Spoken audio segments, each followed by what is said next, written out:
ઉમરગામના Bhilad national હાઈવેને જોડતો તથા વલસાડ જિલ્લાને ઉમરગામ સુધી જોડતો એકમાત્ર ટૂંકો માર્ગ રેલવે ગરનાળું છે। આ માર્ગ સાંકડો હોવાથી વાહન ચાલકોમાં વધારો થતા ટ્રાફિક સમસ્યા સર્જાઈ હતી। અનેક ભાજપી નેતા સહિત ગ્રામજનોએ પોતાની ફરજમાં આવતા તમામ બનતા પ્રયાસ હાથ ધર્યા હતા। આ બ્રિજનું કામ ખોરંભે ચડતા લોકોએ છેલ્લા 2 વર્ષથી હાલાકીનો સામનો કર્યો હોવાનો આક્ષેપ કરવામાં આવ્યો હતો।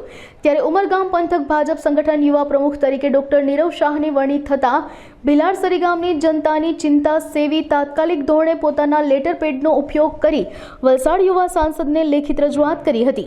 થોડા દિવસોમાં ભિલાડ અંડરપાસ બ્રિજ કામ શરૂ થયું હતું અને 10 દિવસમાં અંડરપાસ બ્રિજનું કામ પૂર્ણ કરવાની ખાતરી પણ થોડા દિવસોમાં ભિલાડ અંડરપાસ બ્રિજ કામ શરૂ થયું હતું અને 10 દિવસમાં અંડરપાસ બ્રિજનું કાર્ય પૂર્ણ કરવાની ખાતરી પણ આપી હતી।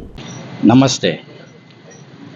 આજ ભિલાડ ગરનાળાનું ગટરનું કામ જે ઘણા સમયથી બંધ હતું, જે આપણા લોકલાડીલા સાંસદ વલસાડ ડાંગના ધવલભાઈ પટેલ દ્વારા લેખિત અને મૌખિક રજૂઆતથી રેલવે ડિપાર્ટમેન્ટ દ્વારા જલ્દીથી કામ શરૂ કરવામાં આવ્યું।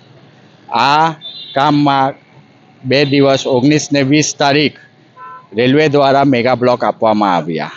આ મેગા બ્લોકમાં ગટરની કામગીરી ટ્રેક ઉપર બિછાવવામાં આવશે ને એ કામગીરી બાદ આ જે બ્લોક બન્યા છે એને પુશ કરી 15 થી 20 દિવસમાં આ રોડનું કામ ચાલુ થશે અને આપણું ભિલાડ ગરનાળું અપ એન્ડ ડાઉન ચાલુ થઈને જે લોકોને હાલાકી થતી છે એમાં રાહત મળશે।